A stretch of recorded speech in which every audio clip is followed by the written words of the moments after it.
بسم اللہ الرحمن الرحیم اعوذ باللہ من الشیطان الرجیم بسم اللہ الرحمن الرحیم وما كان المؤمنون لينفروا كافة فلولا نفر من كل فرقة منهم طائفة ليتفقهوا في الدين ولينذروا قومهم إذا رجعوا إليهم لعلهم يحذرون صدق اللہ المولانا العظیم۔ حضرات محترم سامعین کرام، عزیز طلبہ، یہ تقریر کا موقع نہیں ہے، ایک دعائیہ مجلس ہے، افتتاحی مجلس۔ یہ سال کا شروع ہے۔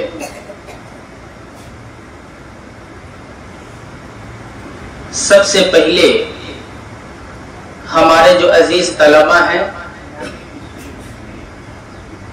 وہ بھی اپنے ذہن میں رکھیں، ہمارے اساتذہ کرام بھی اپنے ذہن میں رکھیں، اور جو دیگر احباب یہاں شریک ہیں وہ بھی اس بات کو ذہن میں رکھیں۔ آپ سب عزیز طلبہ پڑھنے کے لیے آئے ہیں۔ کس کے لیے آئے ہیں؟ پڑھنے کے لیے۔ کیا پڑھنے کے لیے؟ آپ سب سے میں مخاطب ہوں، پہلے کیا پڑھنے کے لیے آئے ہیں؟ علم دین حاصل کرنے کے لیے آئے ہیں، اس علم کو پڑھنے کے لیے آئے ہیں جو علم نبی کریم سرکار دو جہاں صلی اللہ علیہ وسلم پر سب سے پہلے اترا، آسمان سے جو پیغام ملا، سب سے پہلا پیغام تھا، وہ وہی تھا جو آپ یہاں پڑھنے کے لیے آئے ہیں۔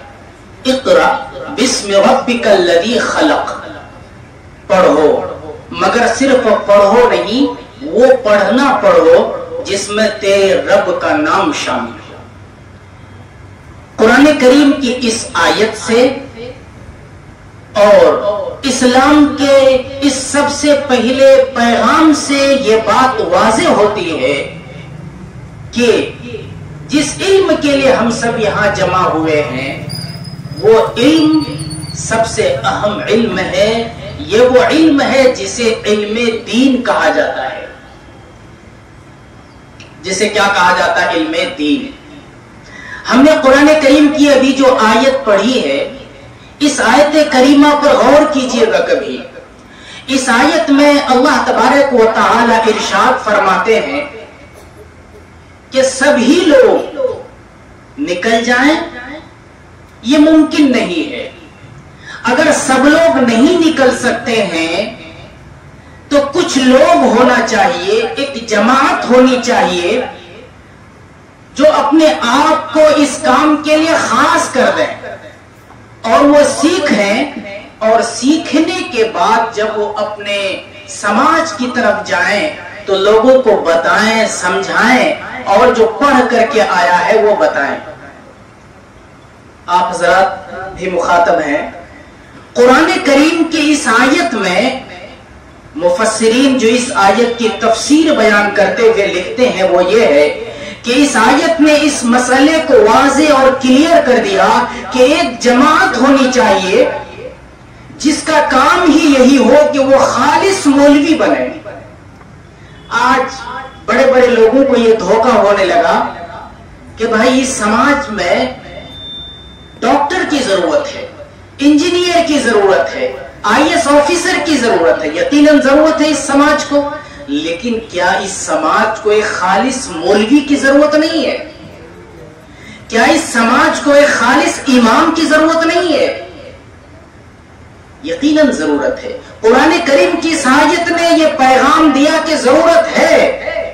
جس طرح سے اس سماج کو ایک بہترین ڈاکٹر کی ضرورت ہے، بہترین انجینئر کی ضرورت ہے، ایک آفیسر کی ضرورت ہے، ایک خالص مولوی کی ضرورت ہے،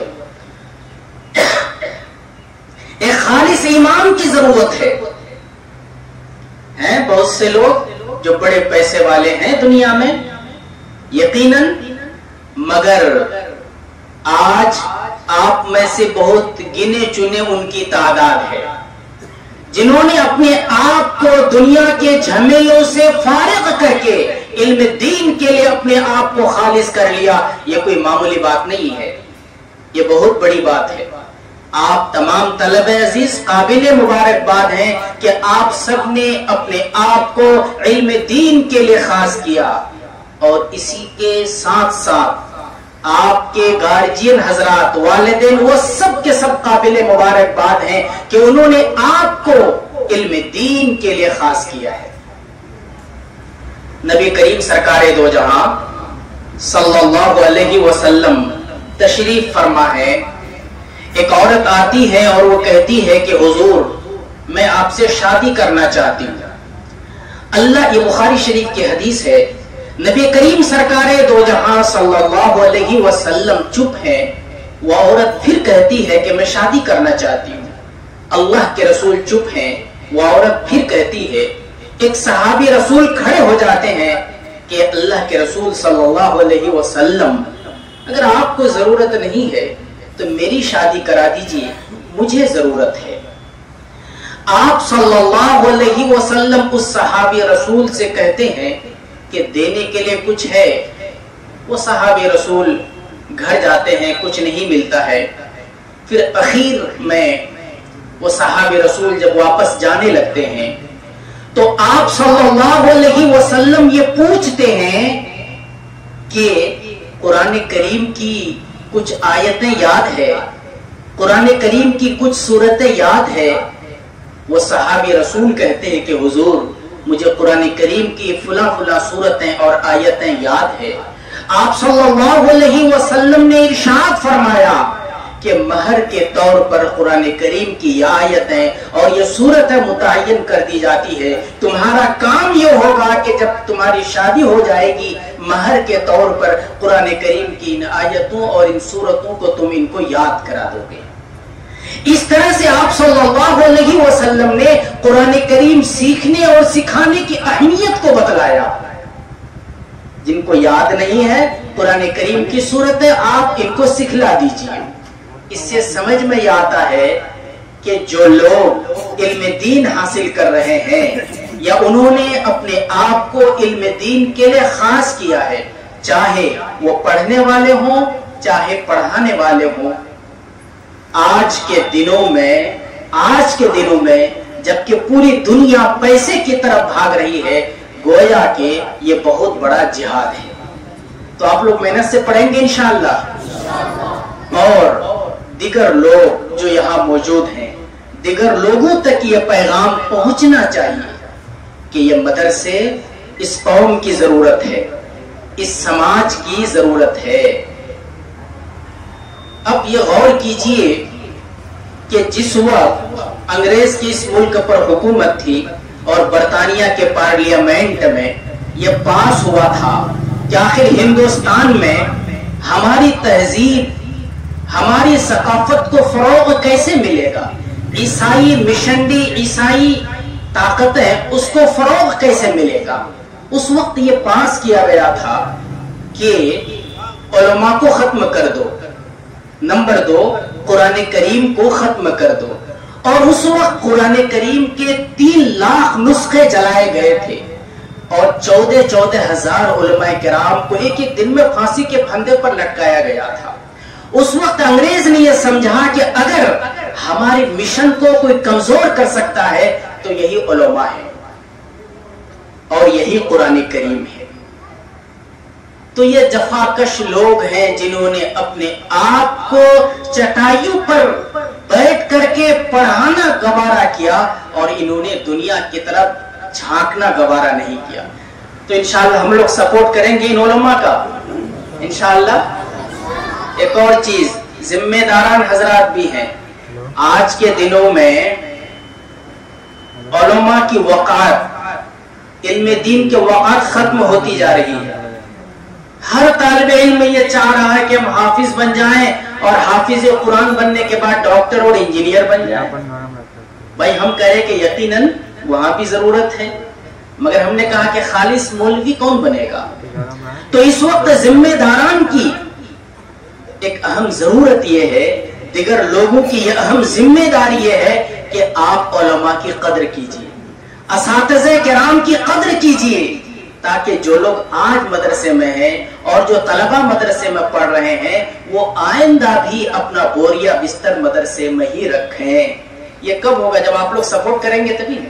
اگر آپ لوگ سپورٹ نہیں کریں گے تو ہو سکتا ہے نہیں ہو سکتا ہے۔